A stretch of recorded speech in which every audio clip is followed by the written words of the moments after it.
Before empires like Rome or Britain, one formidable force dominated Southeast Asia.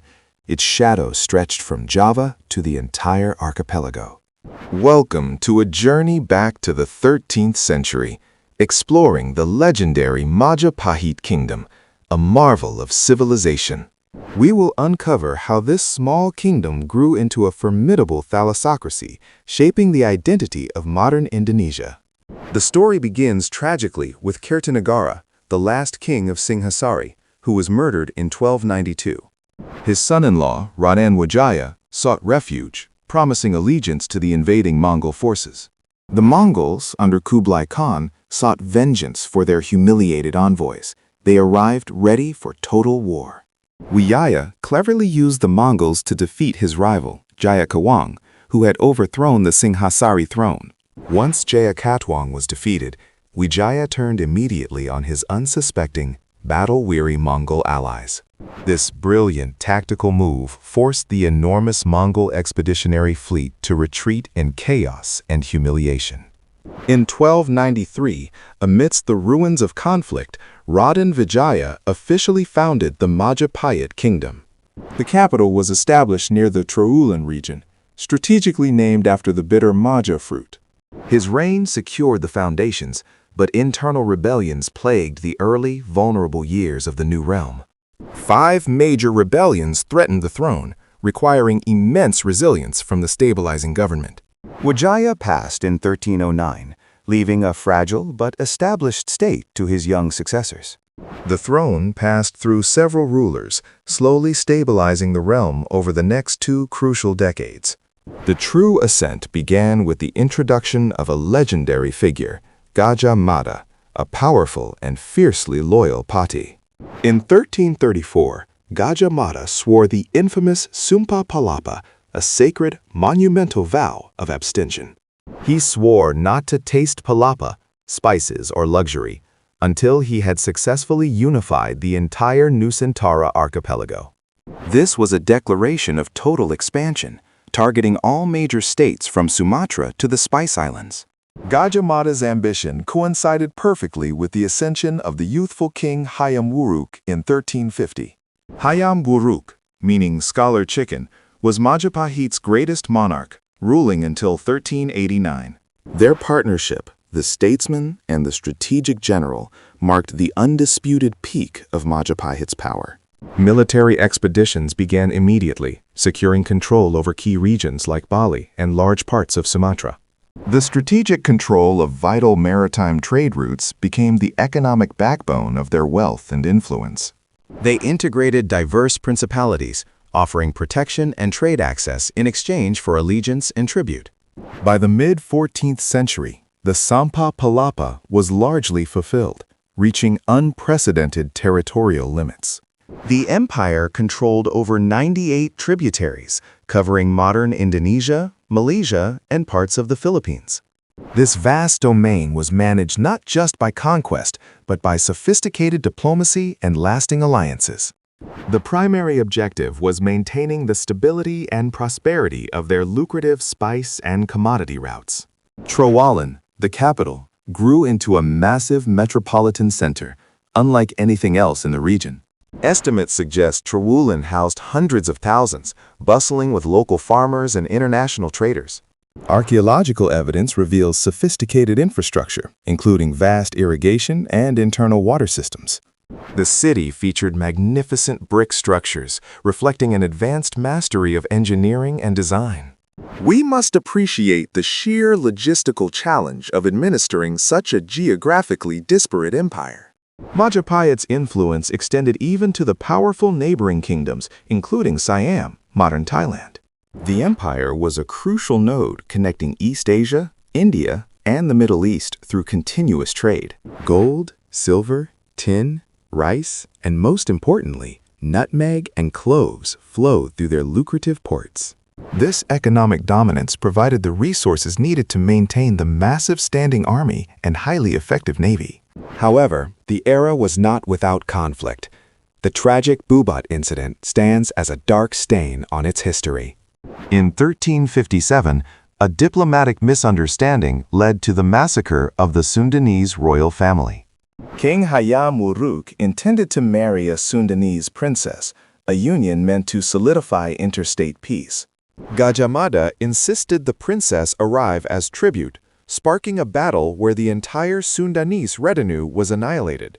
This event deeply strained relations, marking a rare diplomatic failure for the great Pati Gajah Mada. Despite this, the power structure remained unshaken, driven by immense economic success and internal stability. The bureaucracy was highly stratified, led by the 5 mantri, or ministers, working closely under the Pati. Land ownership was carefully regulated, ensuring resources were managed to prevent local famines and strife. Royal courts were centers of art, music, and performance, fostering a rich, evolving Javanese cultural identity. Majapahit was the true heir to the sophisticated maritime traditions established by the earlier Srivijaya Empire. They perfected the art of large, robust ocean-going vessels, necessary for imperial patrol and deep-sea trade. Gajah Mada passed away around 1364, leaving Hayam Wuruk to rule alone for another 25 successful years. One of the greatest windows into Majapahit life is the Nagara Kretagama poem, written in 1365. Written by the court poet Muprapancha, it details the royal itinerary and the full extent of the glorious empire. This proves the sophistication of their literary tradition, preserved meticulously for centuries. Religion in Majapahit was a remarkable syncretism of Hinduism, primarily Shivaism, and Buddhism. The state championed tolerance, reflected in the titles of the respective religious leaders serving the king.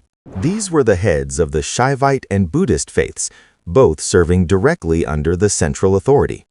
Temples like Candi Suku and Candi Chetung still stand, showing a unique post-classical Javanese artistic style. The famous Majapahit terracotta figurines reveal valuable details of daily life, clothing, and instruments. They depict commoners, soldiers, and nobles, providing a vibrant, personal picture of Javanese society. Law was codified in the Kutta Ramanawa Dharma Sastra, a complex legal system based on ancient Hindu texts. These laws governed everything from property rights to judicial procedures and necessary taxation. Taxation involved mandatory labor service, known as dadi, alongside levies on rice and crucial trade. The famed Majapahit crest, featuring the mythical Garuda bird or Surya Wilwatikta emblem, symbolized imperial power. The kingdom's influence on the Javanese language was profound, solidifying Old Javanese as the regional literary standard. Even today, many Indonesian place names and cultural customs trace their roots directly back to Majapahit governance. The concept of Bhinneka Tunggal Ika, unity in diversity, finds its ancient philosophical root in this era. Majapahit's rice production was exceptional, supporting its large population and providing a stable export commodity. Irrigation technology utilized sophisticated damming and complex channeling, passed down through generations. The sheer wealth generated meant the court could maintain lavish ceremonies and monumental architecture. Imagine the scale of the annual royal procession, described in the Nagara Kretagama, moving through the countryside. The inevitable decline began shortly after the death of the revered King Hayam Wuruk in 1389. Succession disputes immediately arose, fracturing the unified vision built by Gajah Mada and Hayam Wuruk. His designated successor, Wikramawardhana, faced stiff challenges from ambitious royal claimants. The rivalry culminated in the brutal Paragreg Civil War, starting around 1405 and lasting several destructive years. This internal conflict severely weakened the central authority and drained essential imperial resources. Major ports and tributary states began to assert their independence, exploiting the turmoil in Java. The Ming dynasty of China also increased its naval presence, subtly undermining Majapahit's maritime control. Zhang Hei's massive fleet, visiting Indonesian waters, recognized and encouraged new local power centers. Simultaneously, a new political and religious force was taking root along the coast, The spread of Islam. Peaceful conversion, led by Muslim traders and Sufi mystics, gained traction in coastal cities like Demak. These port cities, less dependent on the Javanese interior, quickly grew into powerful, wealthy sultanates. The interior, still staunchly Hindu-Buddhist, struggled to respond to the changing economic and political landscape. The capital Trowulan suffered significant damage during the Paragreg War, marking a decline in royal prestige. Subsequent rulers tried in vain to restore the former glory, but the vast network of alliances was dissolving rapidly. The eastern provinces of the empire slipped away, followed by key territories in Borneo and Sulawesi.